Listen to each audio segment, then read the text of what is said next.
Monsieur Jean-Noël Pernaut, bonsoir et bienvenue dans ce JT de 20h. Sans transition, un reportage sur le Normandie Victory Museum qui se situe à Caen et pas à Caen 47. Un musée qui porte sur les bisounours. Oui. Oui. Ah d'accord. Ah, je suis désolé. On va m'apprendre à l'oreille à l'instant que le muséum ne parle pas des bisounours, mais bien évidemment de la Seconde Guerre mondiale. C'est parti, un reportage signé Jean Random.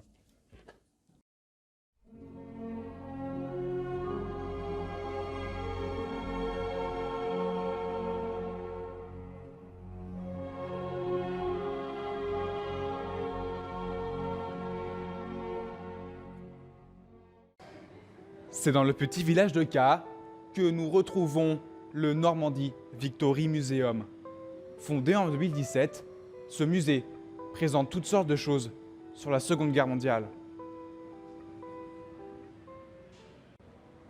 Comme vous pouvez le voir, ce musée a plusieurs vitrines, dont celle-ci, présentant plusieurs produits laitiers, ou encore ce genre de produits incroyables, comme ce plateau d'échecs. Je ne parlais pas des échecs scolaires, comme le mien, mais bien d'un échec normal. Il présente aussi ce genre de scène à base de faits réels.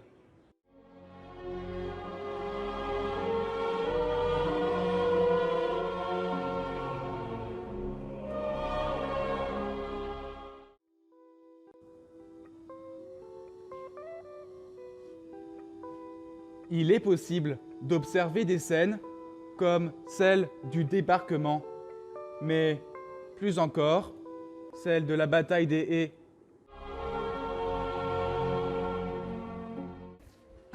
Cette scène présente la bataille des haies. Cette bataille très connue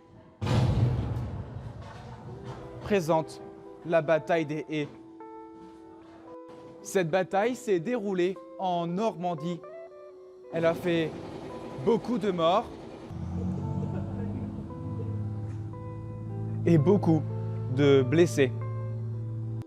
Il est également possible d'y observer des objets très très rares, comme cette herse qui sert à défoncer des haies. Vous êtes sûrement de ces personnes qui ont toujours rêvé de la voir. Cette machine a permis de faire beaucoup de choses, notamment de décoder des messages codés. Cette machine, c'est Enigma, présente dans un film nommé Imitation Game. Nous allons poser une question à Monsieur Patrick Fissot, un des pères fondateurs de ce musée. Monsieur Patrick Fissot, pouvez-vous nous décrire cette scène? Oui, bonjour.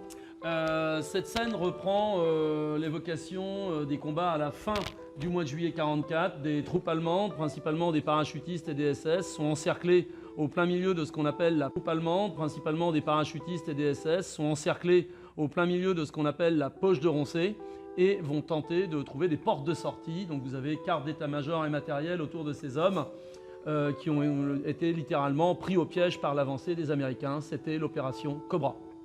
Merci, Monsieur Patrick Fissot. Devant vous, la guerre. La spécialité de ce musée, ce n'est pas de manger du pop-corn ou encore de donner des bananes à des inconnus, mais bien de pouvoir utiliser des objets authentiques de la Seconde Guerre mondiale, comme cette Jeep originale. Je vais mettre un casque authentique et monter dans cette Jeep. Comme vous pouvez le voir, les conditions ne sont pas faciles. Nous sommes très serrés. Et ce casque fait mal à la tête. Vous pouvez le voir et même le constater. Je suis maintenant un soldat.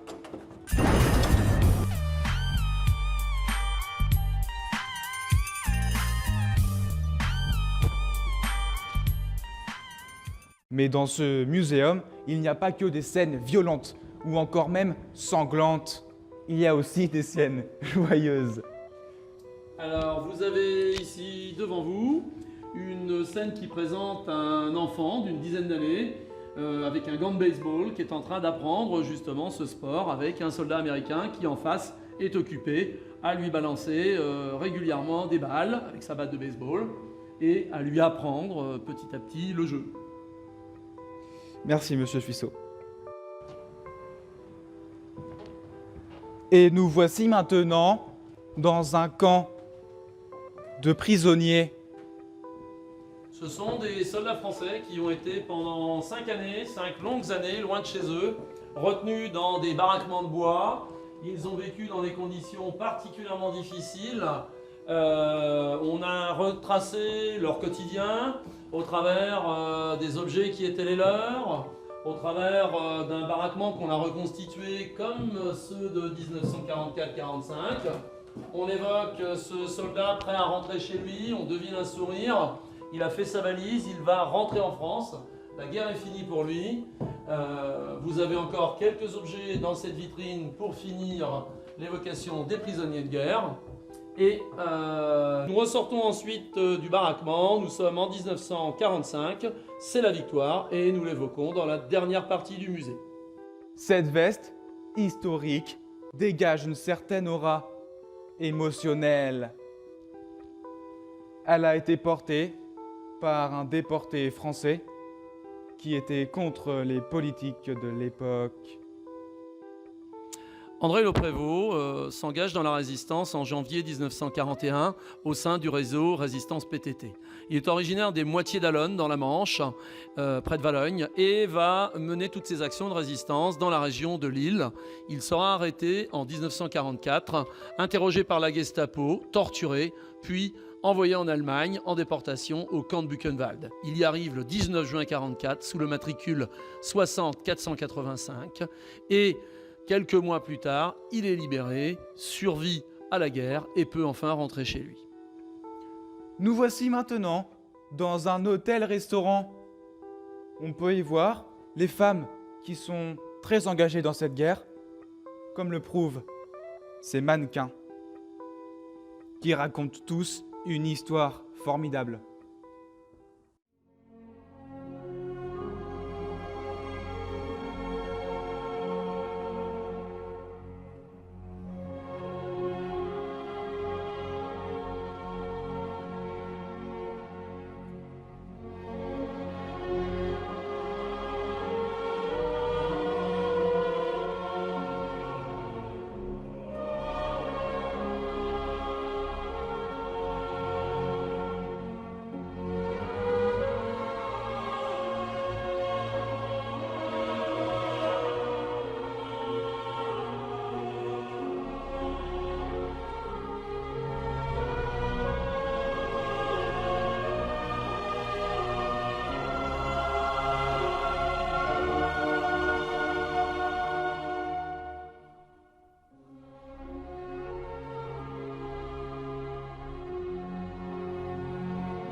Nous avons même trouvé une scène présentant l'ancienne Miss France de 1943.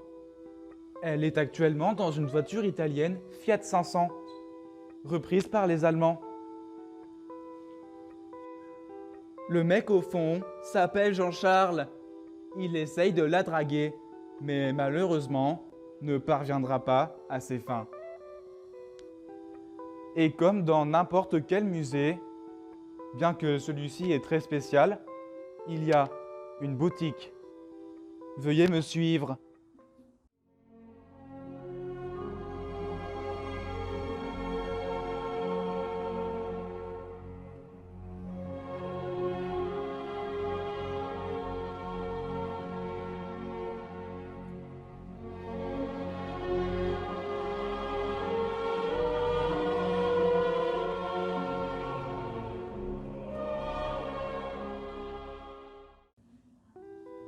Bref, ce musée est plein de choses géniales.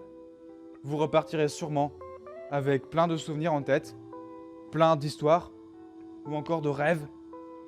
Je vais maintenant dire au revoir à un des pères fondateurs de ce musée incroyable, Monsieur Patrick Fissot. Au revoir. Au revoir. Et merde, j'ai acheté au moins 3000 balles de souvenirs.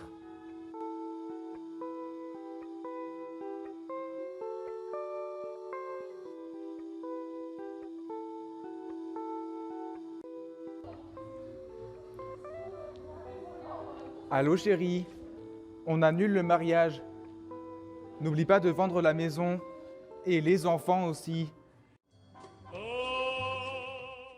C'est dans le petit village de Ka que nous retrouvons ce muséum qui porte sur la Seconde Guerre mondiale.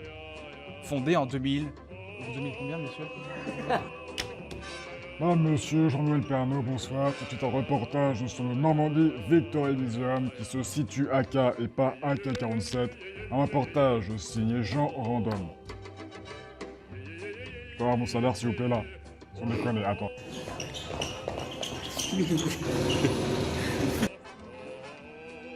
Ou encore ces objets insolites, comme ce plateau de type...